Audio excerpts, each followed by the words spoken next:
Oh, am I live? I am live. No, it says off air. Is going?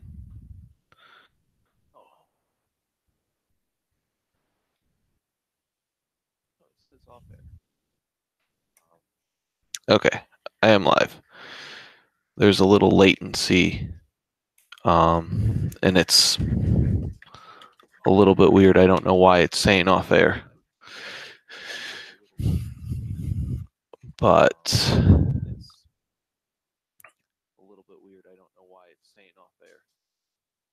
this is my second video. Oh my god, I gotta exit out of that.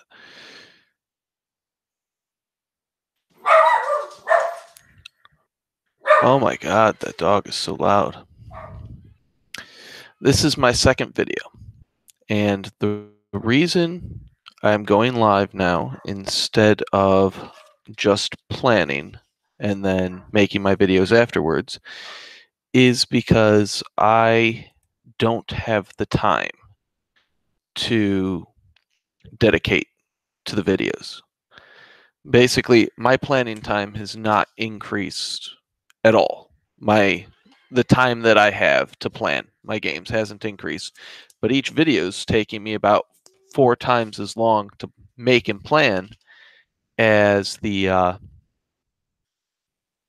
planning session itself goes, because I have to watch through it 2 times and then I have to upload it, and it's using up my entire computer processor just to upload, and a few times that's actually frozen, which has meant that I've then had to re-upload it, and so it's taken 5 times as long just to get a single video out as it takes me to do my planning, and I don't have 5 times as much time to plan as I used to have. I have the exact same amount of time. So live videos is what we're going to have to do. So let's go through the 3 characters that we have so far. And this is all I think I'm going to have by the time we start playing on Thursday, which is tomorrow. Yes. So we have Sally. She is playing the captain. She is 8th level, which you'll see if you go down to health down here. She is a rogue. She is an elf. She's a Merrick's Raid elf, which is essentially an aquatic elf. And she went with the background sailor.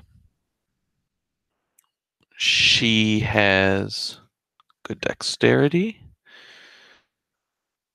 We'll probably give her an armor that has a base of 12. I don't think she's going with a shield, so that only gives her a total of a 16.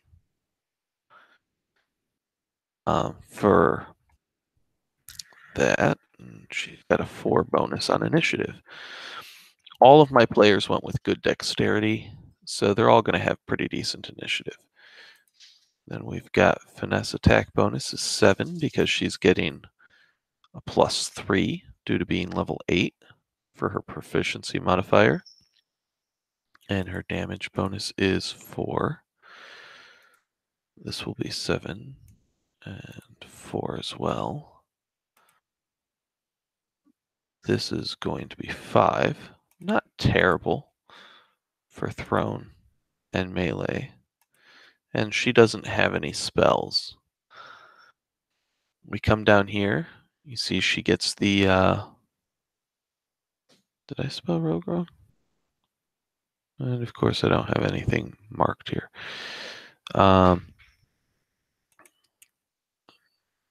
You see she gets rogue stuff, elf stuff, thieves' tools. She knows Common, Elven, and she knows Aquan as an extra language. She also has acrobatics, sleight of hand, history, nature, perception, and persuasion as her skills. And she's proficient with water vehicles. Intelligence and dexterity are her 2 saving throws. So this is essentially our captain, who has no name. Um, she went with +1 strength, +1 to dexterity at level 4, and she went with the inspiring leader feat at level 8. Oh, by the way, abilities. How we do abilities. It's real simple. I like to include the array, and I like to include rolling, because everyone loves the randomness of rolling. So what I do is to make sure that players are playing with a character with minimum abilities, I give them the standard array, which, as you can see here, is 15 through 8. They place 1 in each of their ability spots. Then they get to roll. And they start with strength, roll all the way through charisma. And if the roll of 3d6 is higher than the ability that they had put in there, they take the roll. Most games before this, before I started doing this system, we used to just do 4d6. You rolled 4 die, and you took the highest 3. This would give you a decent chance of getting something high,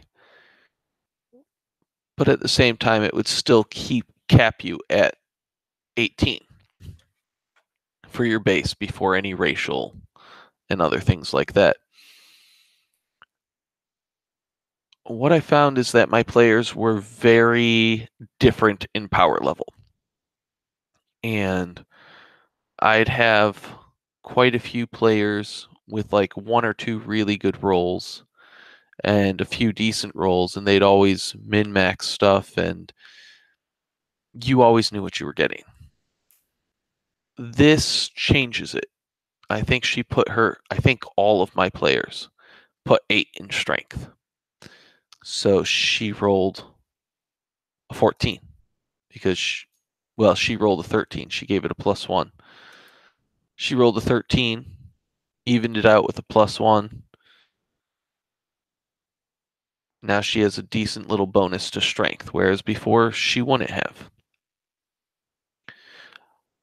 Mike, on the other hand, also put an 8 in strength, and he rolled a 4 when going through strength, so that was kind of funny. But he buffed some of these up. I can't remember exactly where he placed different things, but some of these went higher.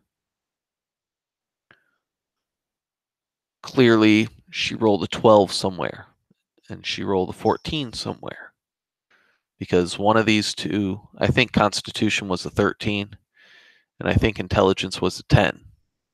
So both of those two went up a little bit. But when you get down to Catherine put an 8 in strength and rolled a 15. Everything else, she didn't roll any changes. At 4th level, she's level 6, by the way, she took a +1 to dexterity and a +1 to constitution.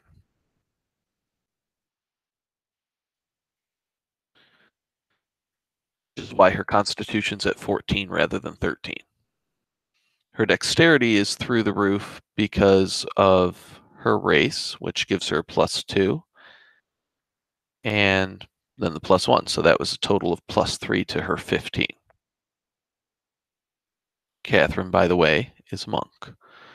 So I have Sally playing a rogue, and she's playing a rogue swashbuckler, which I still have to fill in here.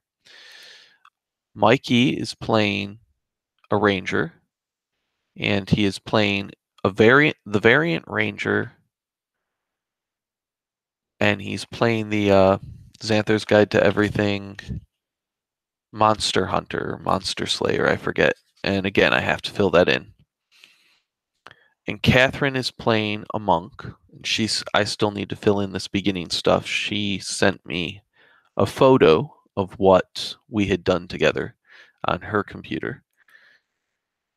So she doesn't have Publisher because she has a Mac. and she is going with the Shadow Monk because she wants to be an assassin. Mike, by the way, is playing the first mate to Sally's captain. And the way they've decided to split this is Sally is going to play a very Sally's character is going to be in charge at sea, and Mike's character is going to be in charge on land, which really made the split of the Merrick's Raid Rogue, since she can swim and needs to be in water every day, versus a human ranger. It helped add to that difference. So we're giving them both studded leather armor. So Mike will also get a 12 there. And he also has a 4, and he also doesn't have a shield. As you can see, if Mike goes with melee weapons, he is in a very bad position. He is instead going mostly archery stuff, which actually gives him a +2 to ranged attack rolls. So we'll throw that up to a 9. So yeah, he's getting a +9 on his ranged attack bonuses. His spells, because he is a ranger, he has some spells, get a +5 bonus, but spells don't do extra damage, so. He did not go with a feat at 4th level. He went with +2 to dexterity, which is why he is knocked up to 18. As a human, he went with +1 to dexterity and +1 to charisma. Oh, he does have the feat sharpshooter. Oops. Again, because he went with the... Come now.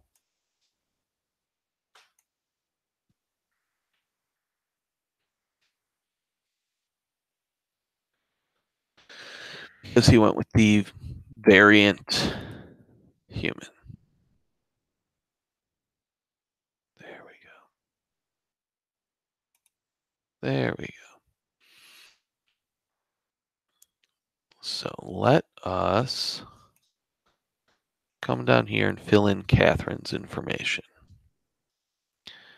Catherine also has a +4 on dexterity, but she is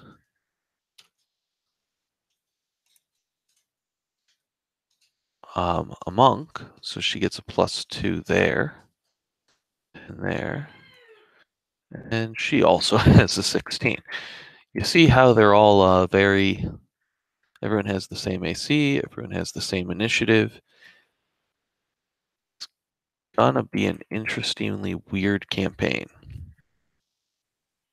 She does get monk speed, which is +15 feet at this level. So she is totally doing 45 feet.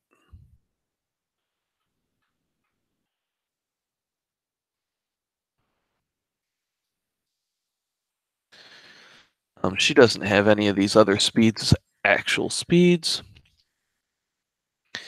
Melee attack bonus is 5.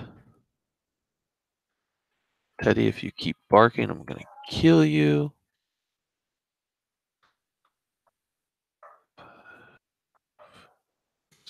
7.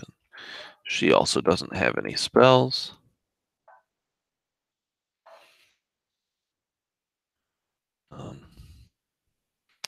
Let's go down here.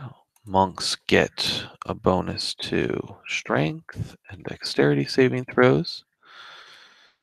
She chose acrobatics and stealth. Sneaking places.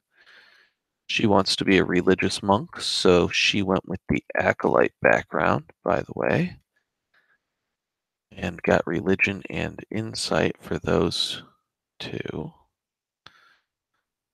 She obviously has her simple weapons.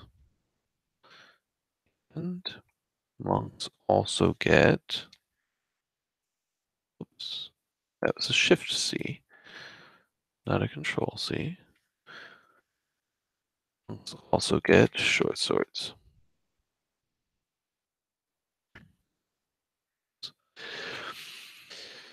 She got the disguise kit from something. What did she get a disguise kit for?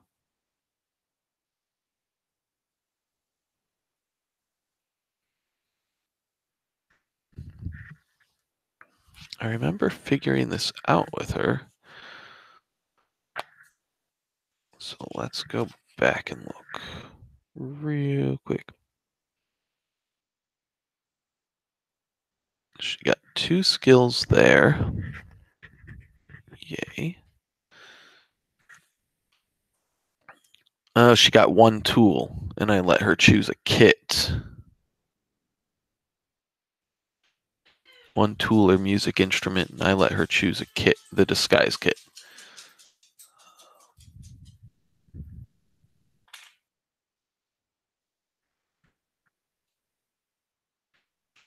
And then with Acolyte, she got Religion and Insight, and I let her choose. She was debating between Acolyte and Hermit, so I let her go with the Herbalist kit and an extra language, which is basically what Hermit gets. So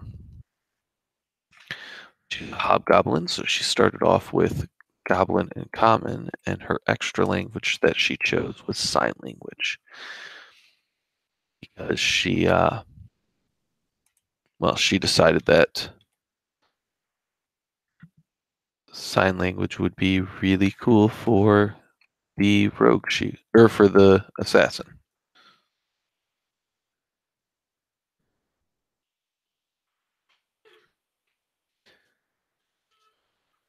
So, after her Constitution buff, she gets, this is what she rolled for health.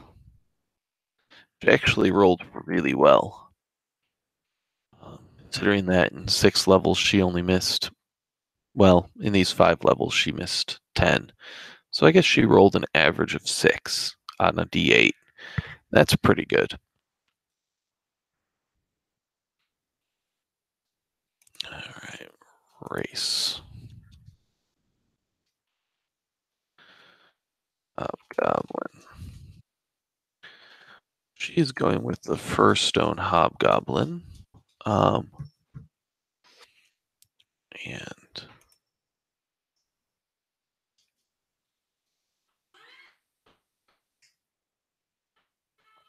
let us actually show you guys something.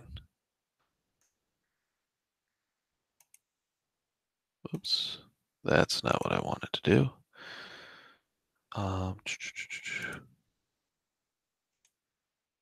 Yeah, so this is the Hobgoblin. I ended up deleting the race video, so you guys don't know how I went through and did this. I guess I should tell you right now. Here's how I do my races. I have +1 to ability is 3, and a feat is 6. Because basically a +1 to 2 different abilities or +2 to 1 ability is the same as 1 feat later on. So I just made them equal here. 1 feat can be used to get 3 skill proficiencies, so clearly a skill proficiency is worth 1/3 of a feat. So that's worth 2 points. So forth and so on. I granted point amounts for what I thought everything would be generally worth. Tool proficiency is only worth 1. Skill advantage is worth 2, but a conditional advantage only worth 1. Save advantage is worth 2 or 1, depending on which saving throw. Dexterity, Constitution, Wisdom are going to be worth 2. Intelligence, Strength, and Charisma are going to be worth 1. Why? Because they aren't as useful. Simple things like that. Resistances are worth 3. spell, worth 2. So we go through every race. I tried to have a base of 16 points at the end. Each language is worth 1, including common. And yes, I do have dragons on here. These are wormlings. No, they're the level right above wormlings. They're very young. And they have a decent number of minuses to make them acceptable. But they are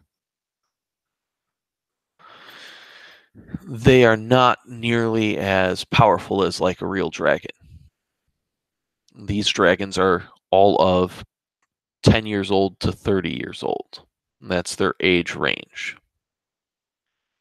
Okay, so we go down to Hobgoblin. And Hobgoblin gets +2 to strength. They get their medium, their speed's 30, their languages are common and goblin. Ooh, they have dark vision, 60 feet. So we're going to throw dark vision 60 feet over in the race column, which you can't see me doing, but I did.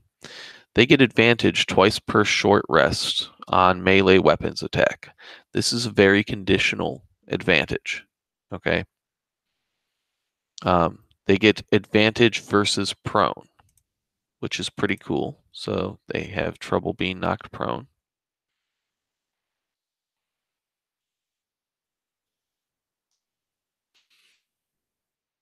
And they get advantage versus, actually, I'm going to put this on that line.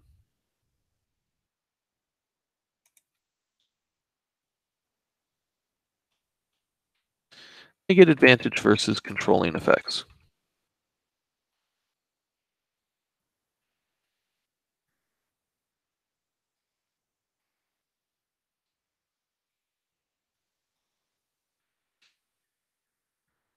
That's pretty big. That's a lot of different little advantages that they have for saving throws.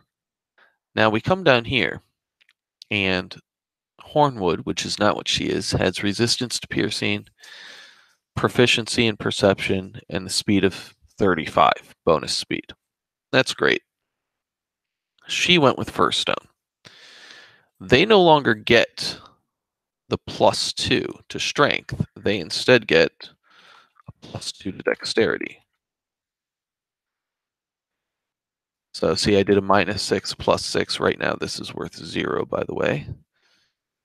Every sub-race, I try and make worth 6, just to keep things even.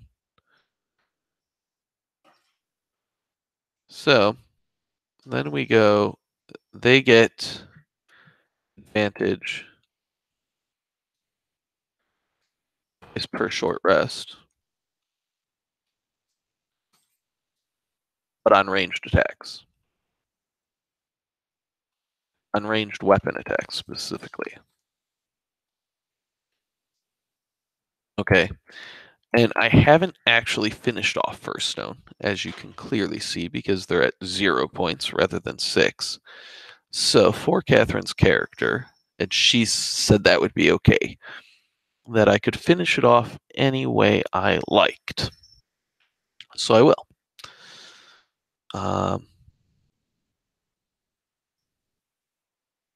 I am going to give her,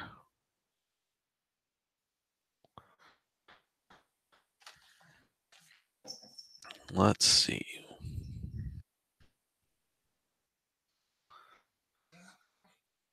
She already has the conditional attack advantage. The horn would have resistance to piercing, and that's nice. I don't want to give her that, or an immunity.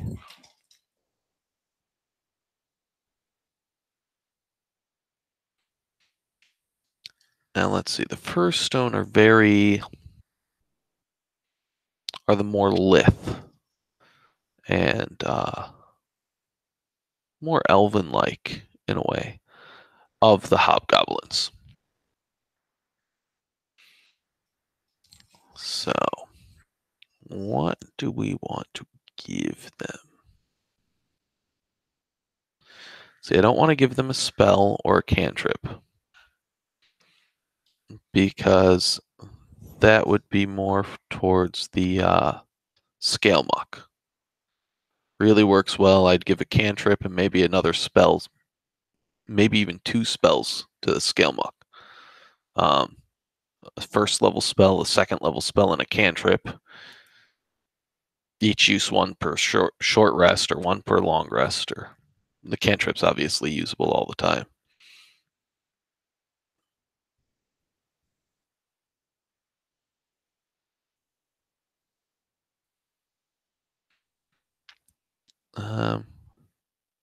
The other guys have speed, which is nice.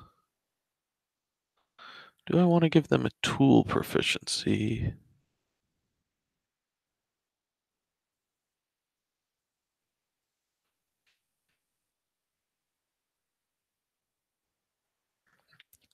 No, I'd use a tool proficiency to even things out anyway.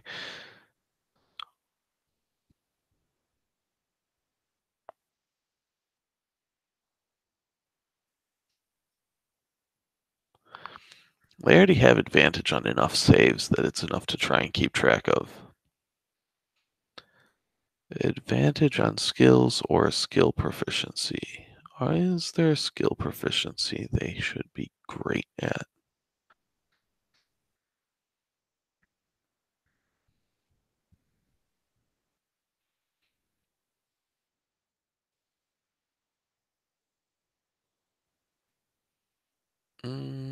If anything, I would probably choose stealth. Oh, we'll come back to this.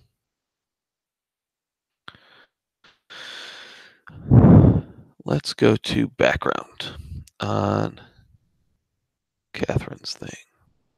Is there a way to...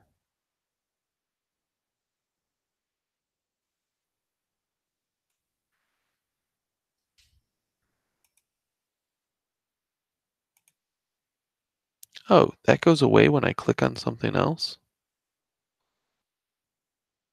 That sucks.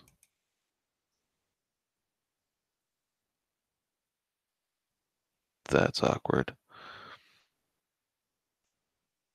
Okay. Let's go to... Doesn't look like there's a way to straight go from sharing one thing to another, which is kind of irritating. I would like to be able to go from sharing just OneNote to sharing just Publisher. But apparently I can't do that. So let's go here and let's fill in background. She is an acolyte.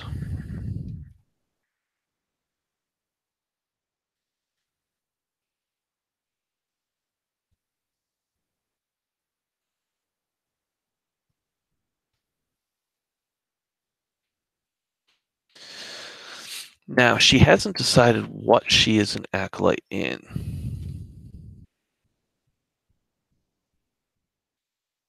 How do you spell religion? Oh.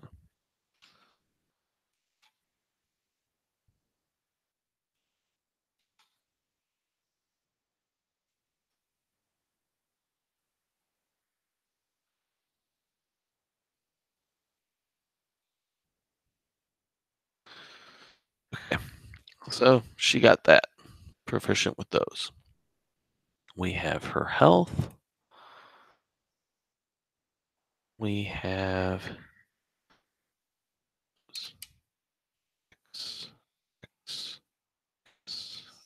she's 5th level. She's 6th level, my bad. X, X, X, X, X.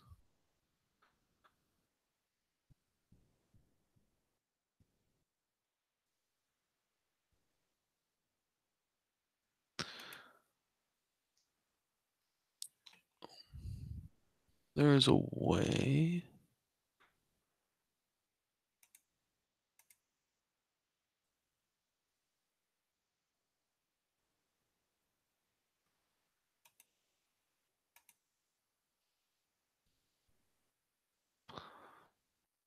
There's a way to make this be in the middle of it, but I don't see how. So, X and X. That's fine. Let's go up here, save DC. This is pretty simple. It's 8 plus 3 plus 2, and it equals 13. That's whenever anyone has to try and save on her stunning strike or key powered strikes or things like that. Now, one of the things you'll notice, she gets advantage for her ranged attacks. What she doesn't get advantage on are her melee attacks. So most of what the monk does is melee attacks. It's going to cause her some type of grief at some point.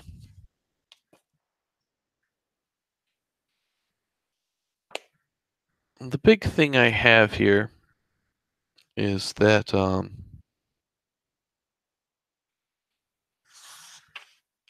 by the way, key points is just plain equal level. So, and you get those back every short rest. So the big thing that I have here is I don't have anything to go in these blank areas right now. I'll probably put something there. Yes, I still need to finish this. She is what? She is Xanther's Guide. Rogue.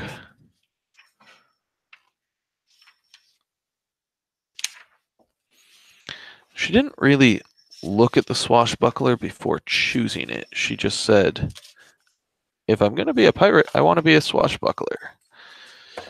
And I said, okay. And I haven't actually looked at the swashbuckler either, so this will be fun.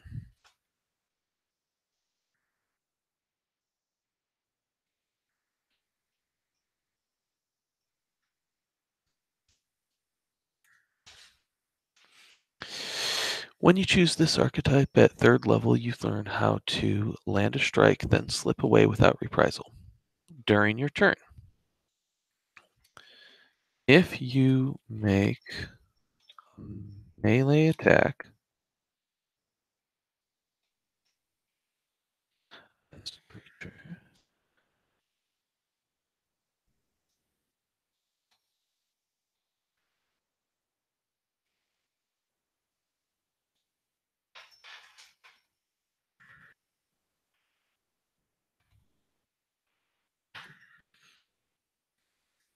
that was all bold. Joy. Let's see, what else do we get? We get Rakish Audacity.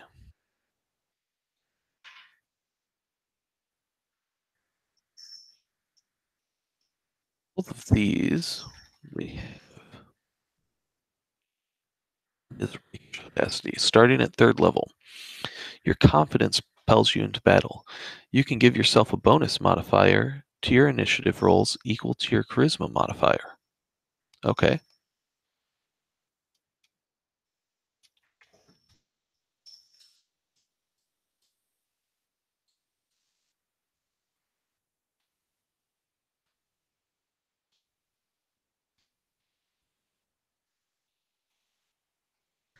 What else does it say?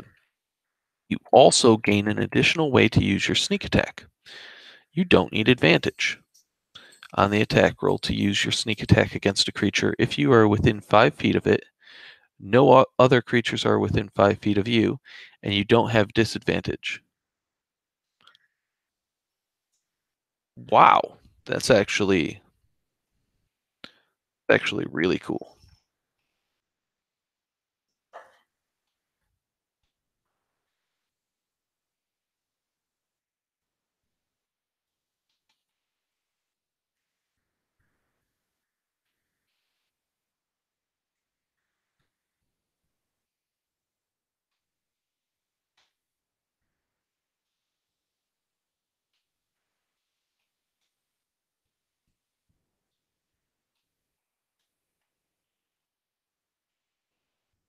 That's huge.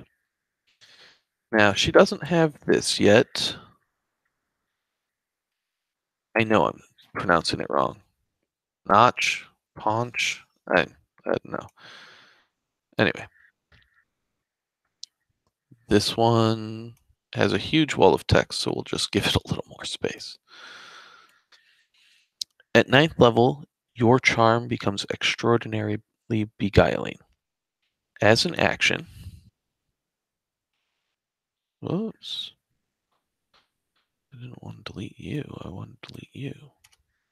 Control B, action. This lets my players know that they are using something, using their action, using a bonus action, using something like that. As an action, your charm becomes, as an action, you can make a charisma persuasion check contested by the creature's wisdom insight check. The creature must be able to hear you, and you two must share a language.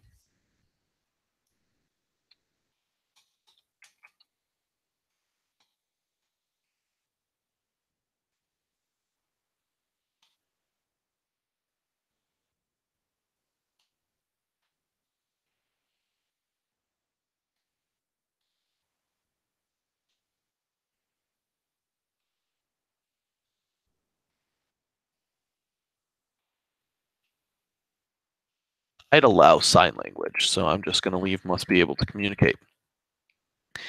If you succeed on the check and the creature is hostile to you, it has disadvantage on attack rolls against targets other than you and can't make opportunity attacks against targets other than you.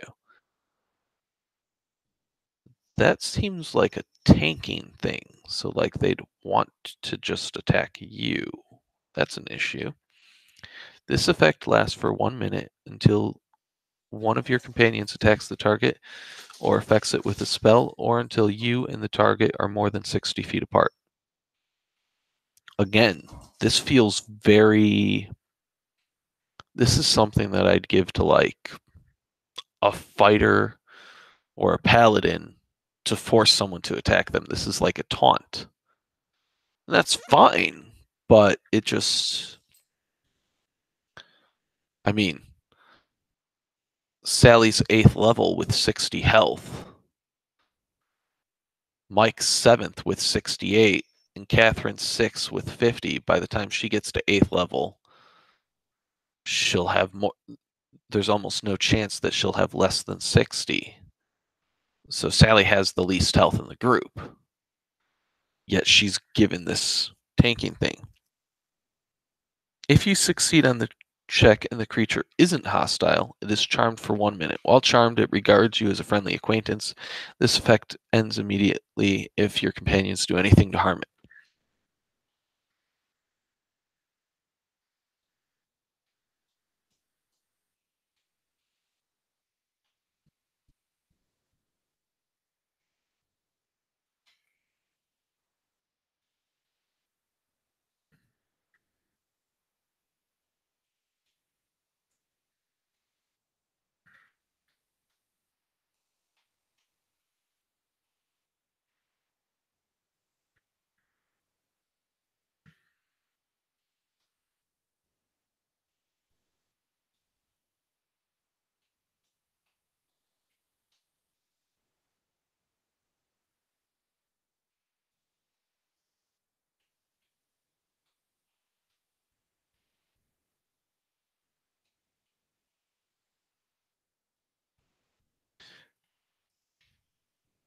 Now, the one thing you can do is lure a creature to you. So you use this paunch, panaz, panache, I don't know. You use that against the creature and have two of your friends in between you and it. It encourages the creature to go through them, giving them opportunity attacks. I still get mixed up with the opportunity attacks.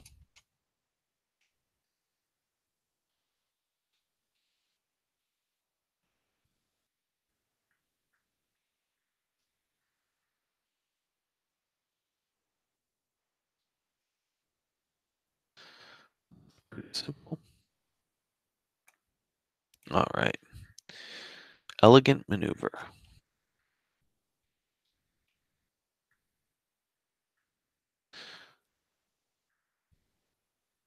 Oh, by the way, if you saw that my use magic device is different, that's because I allow everyone to use magical items. They just have to pass the DC on the roll, which can be difficult, but they can still all attempt to use them. Okay.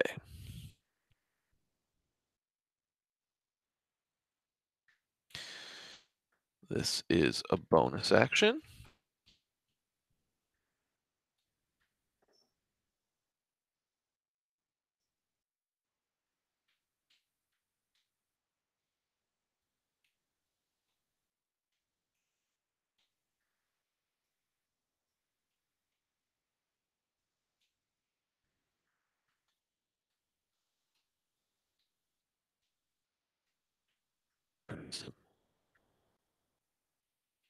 And 17, Master Duelist.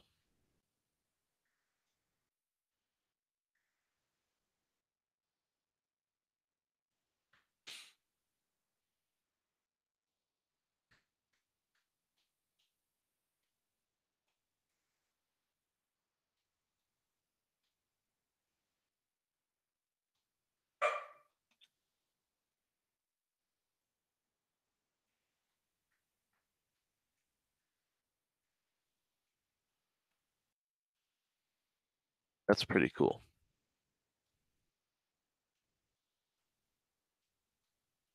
This is a once per short rest thing, so once per day in my game, but that's still very useful. We'll just shrink you up. She went with her expertise skills of Thieves' Tool, Perception, Acrobatics, and Persuasion. So those are the things that she gets double proficiency to, which means that Acrobatics gets a plus 10 right now, which is fairly nice. She has advantage on Perception when underwater. So while underwater, she's getting +7 because she has the expertise, but she gets advantage as well. So that's pretty cool too. This is conditional advantage, so I only made it worth 1, by the way, on my race and subrace chart.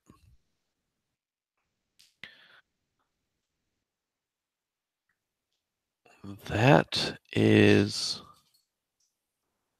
Oh wait, I have to do Mike's character. Now we get to go through Ranger.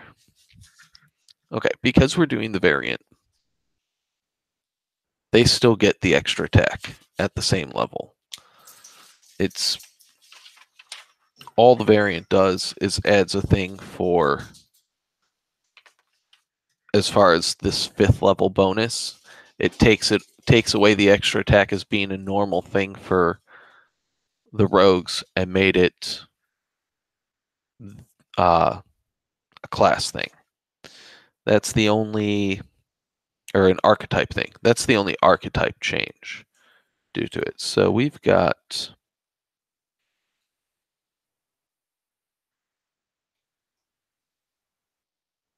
Oh, first off, they get extra spells.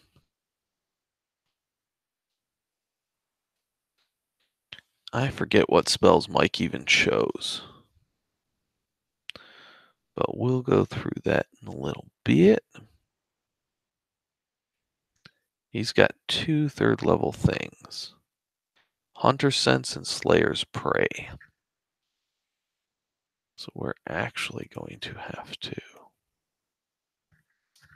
see Hunter's Prey.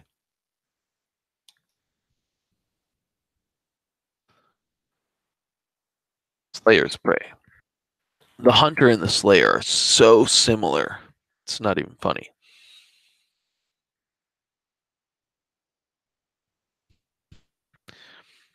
Bonus action.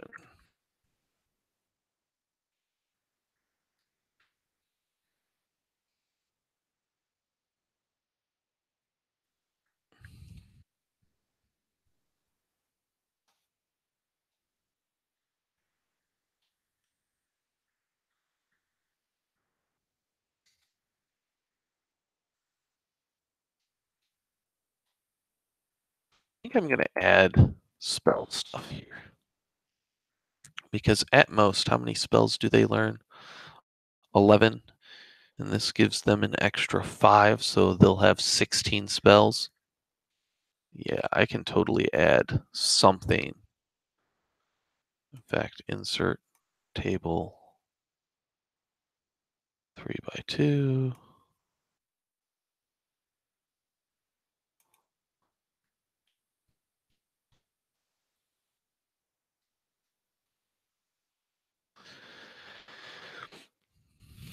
I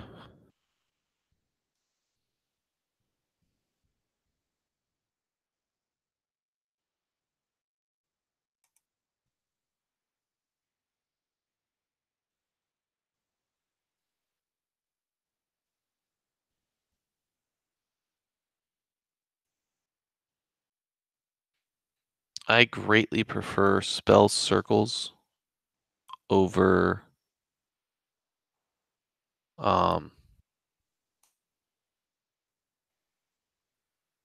I greatly prefer spell circles over spell levels just because it's easier for me to understand. First time each turn.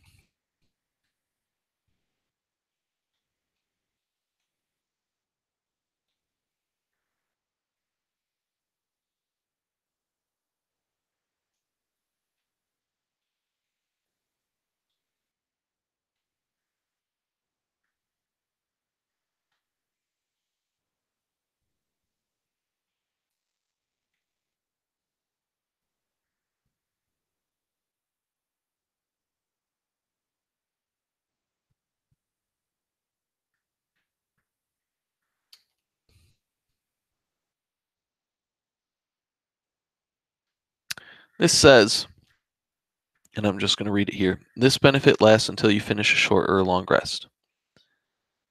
It ends early if you designate a different creature. So basically, it's indefinite. You use a bonus action, one creature you see within 60 feet until you choose a new creature.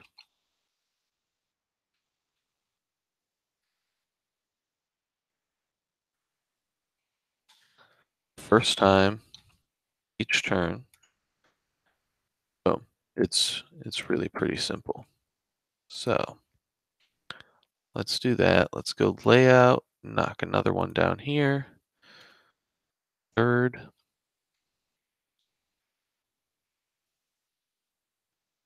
What is this Hunter's Sense? Read what this does. You gain the ability to peer at a creature and magically discern how best to hurt it. As an action,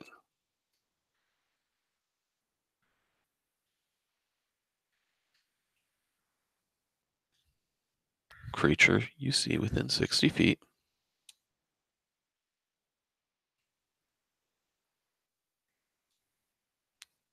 Look. Um, you learn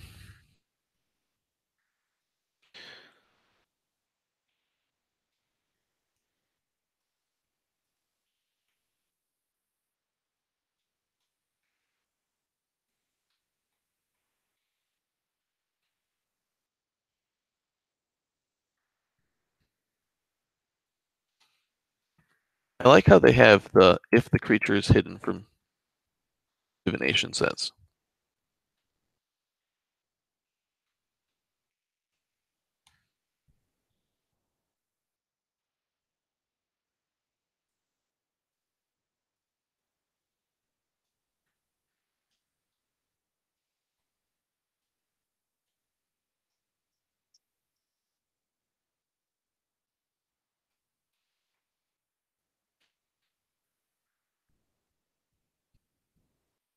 Okay.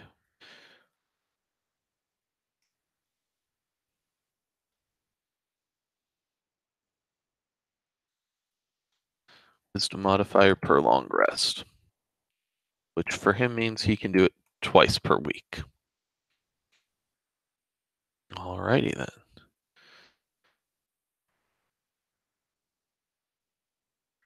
He also has supernatural defense,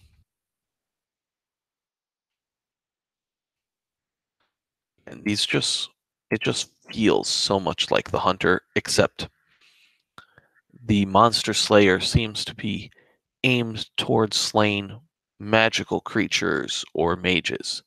Like the hunter has options for a horde, um,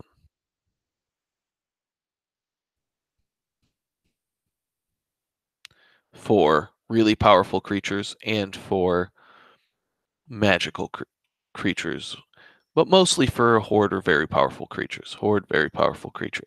Okay,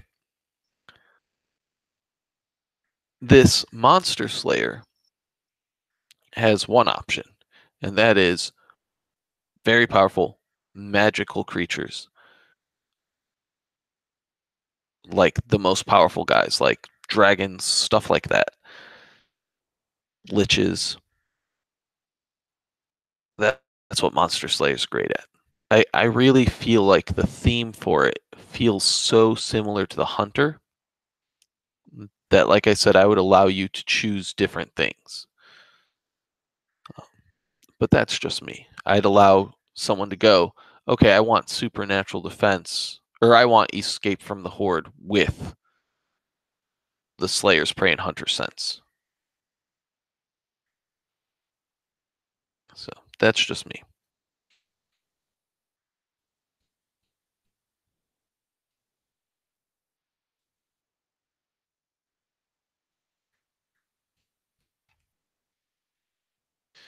This does not take any action.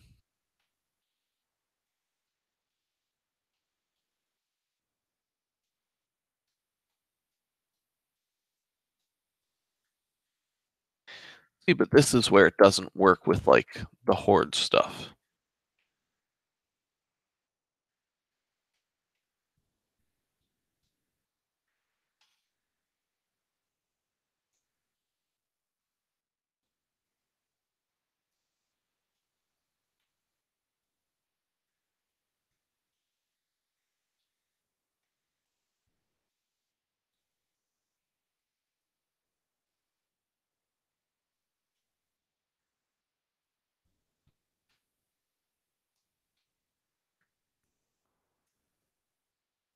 That's really nice.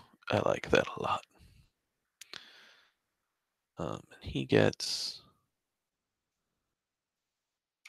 X, X, X, X. I already X these things. Nope. X, X. Ooh, next level he gets fleet of foot. Everyone likes fleet of foot.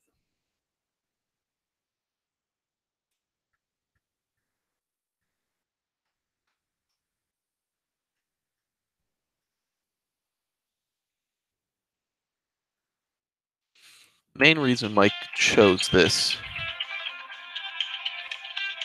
was because of the his character, his sub race is Wayomar, and the Wayomar people have a very large propensity to disliking magic users. So it really works that none of the other characters are magic users so far. They're more trusting towards clerics and stuff, but arcane magic is a special no-no.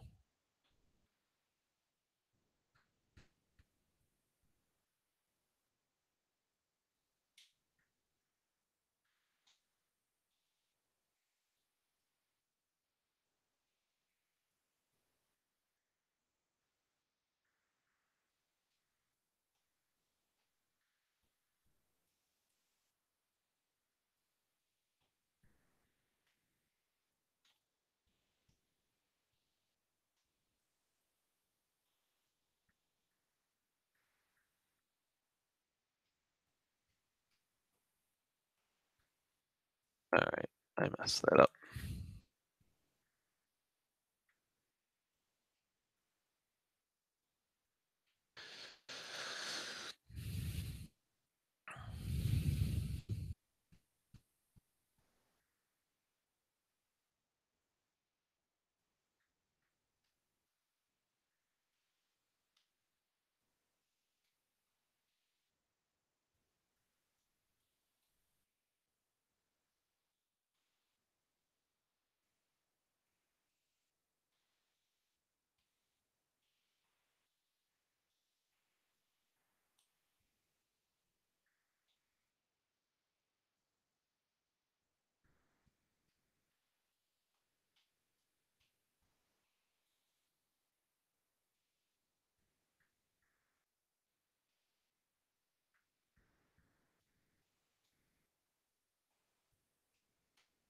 this is really cool because a lot of creatures have innate teleporting abilities.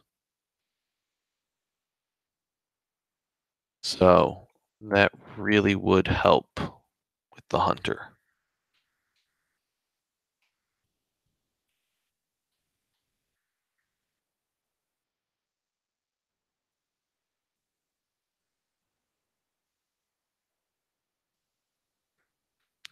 This is another reaction one.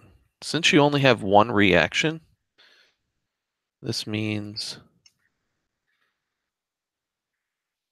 you have to choose wisely what you use.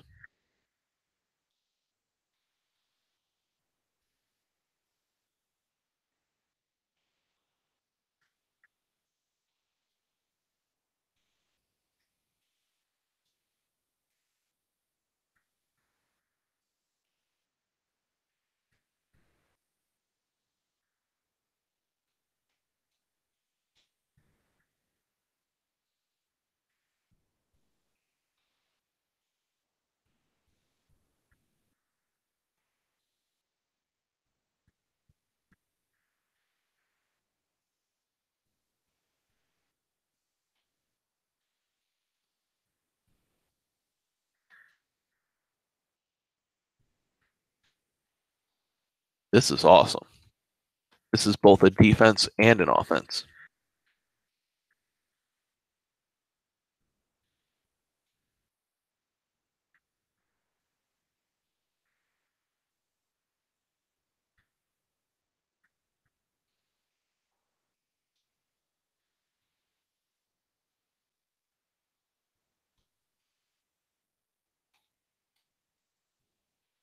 Now, see, this is especially nice with the ranger because are a lot of saving throws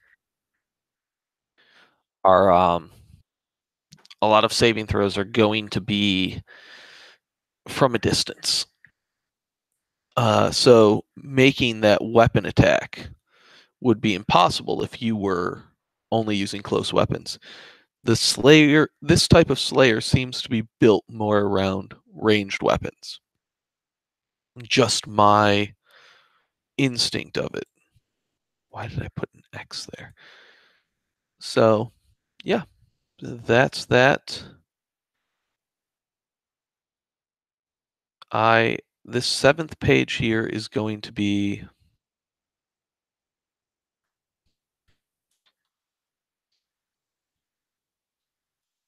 ship page.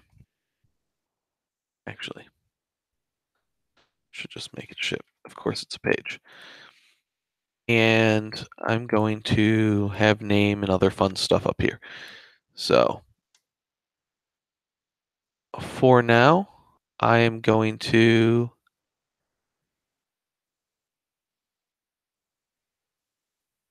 go offline, I think. Don't know if I can just click X and go off or not. We will see.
And then I come on here and it says off air.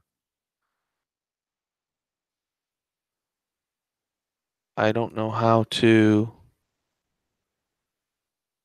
end this.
Okay, this is telling me that I'm currently off air, but I'm not off air. And every time I leave the screen, it just says that I'm gone. And I really do need to end the video. About to just... I can't do anything. Was I already...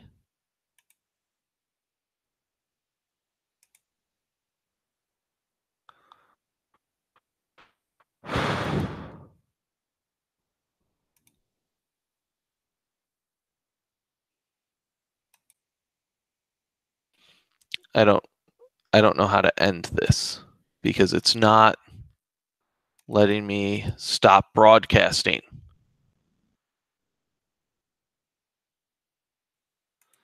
Screen share.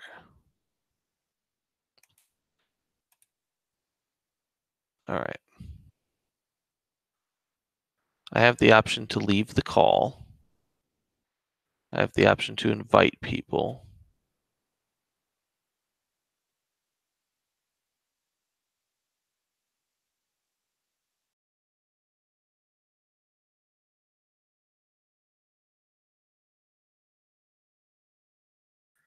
So I hit leave the call and it still didn't end the video. This is getting frustrating, to say the least. I want to be no longer live. So I hit leave the call and it still didn't end the video.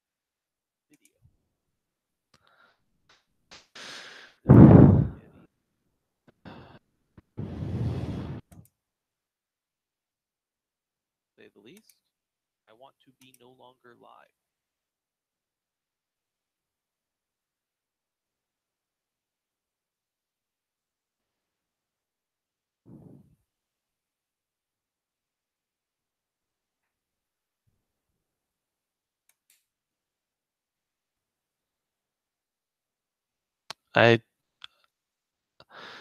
I'm looking on here and I can't find...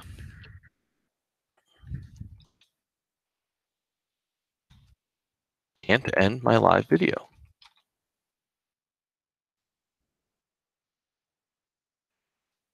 Google Hangouts says I'm off air. I'm looking on here and I can't find...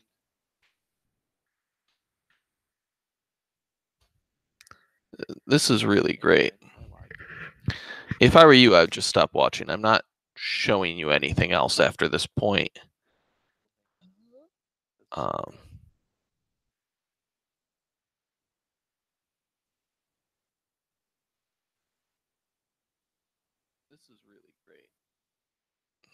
if I were you, I would just stop watching. I'm not showing you anything else after this point.